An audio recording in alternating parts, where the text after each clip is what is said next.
Hi, Pastor Nathan Decker with your hashtag Better Together devotion for today. And this week I've been focused on grief and all the different ways that we grieve. Well, it's about our faith journey, and it happens whether it's an unexpected death or whether it's an expected death. We are going to grieve. We're going to be given this gift of grief as a way of processing our anger, our frustrations, our loss, our emotions.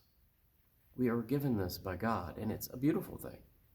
Now, there is no wrong way to grieve. I want to say that really, really concisely and clearly. There is no wrong way to grieve except not to.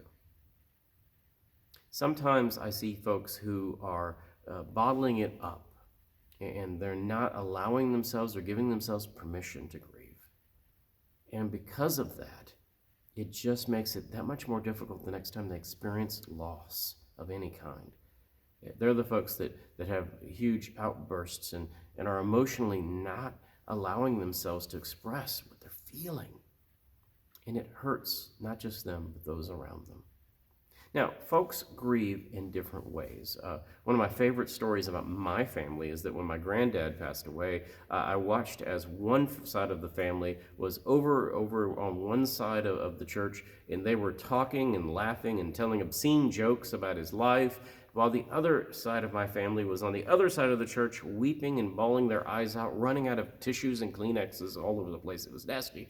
And that was the way that folks were grieving. Sometimes folks grieve by telling stories and laughter. Sometimes folks grieve by weeping uncontrollably, that they're going to dehydrate. They're weeping so much. Sometimes folks grieve by getting busy. There's the functional griever, the one who wants to get things done, and they want to get the plans, and they want to get all this done because they just need that space to be able to get it done and to have something to do as they're grieving.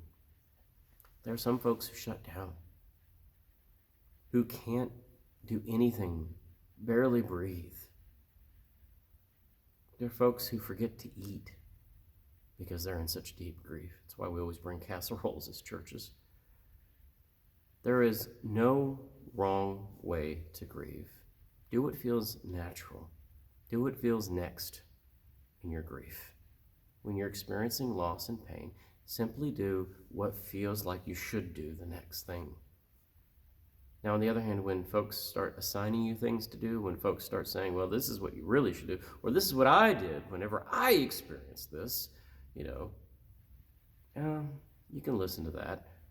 But then simply, again, look inside and remember the loved.